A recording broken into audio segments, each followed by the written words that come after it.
बोलिए छठी मैया की। आइए छठी माई के घटावा पर जन बाजन बाजा बाजा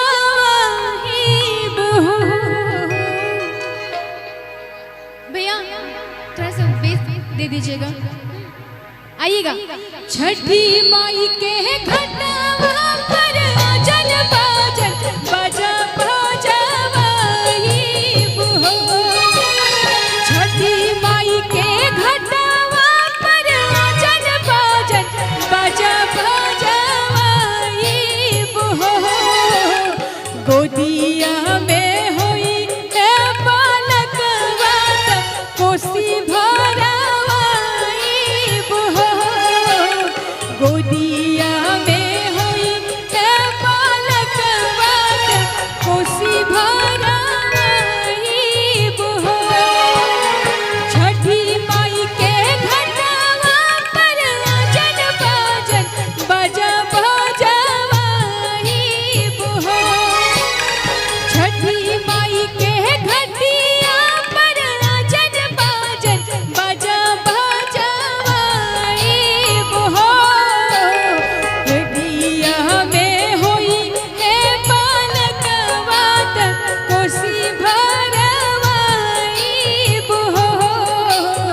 गोदिया में होई है बालकवा कोसी भरावाई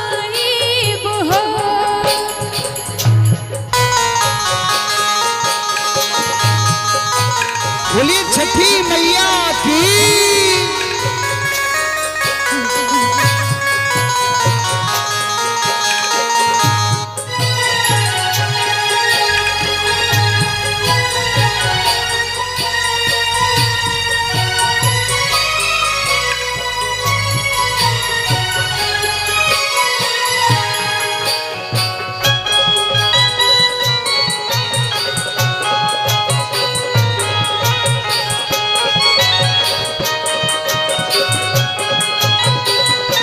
बोलिए छठी मैया की। एक ही ललन बीना तरसे न मनवा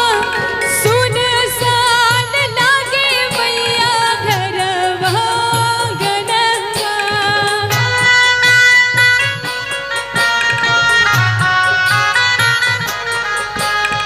एक ही ललन बीना छछने न मनवा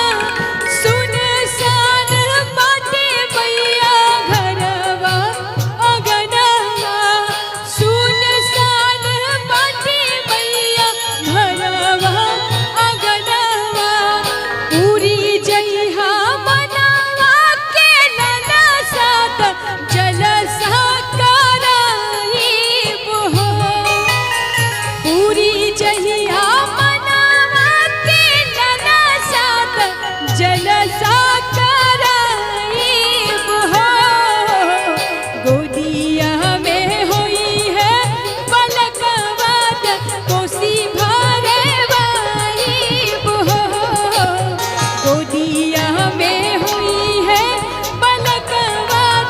कोसी भरवाई गोदिया में हुई है बालकवा कोसी भरवाई गोदिया में हुई है बालकवा कोसी भरवाई बोलिए छठी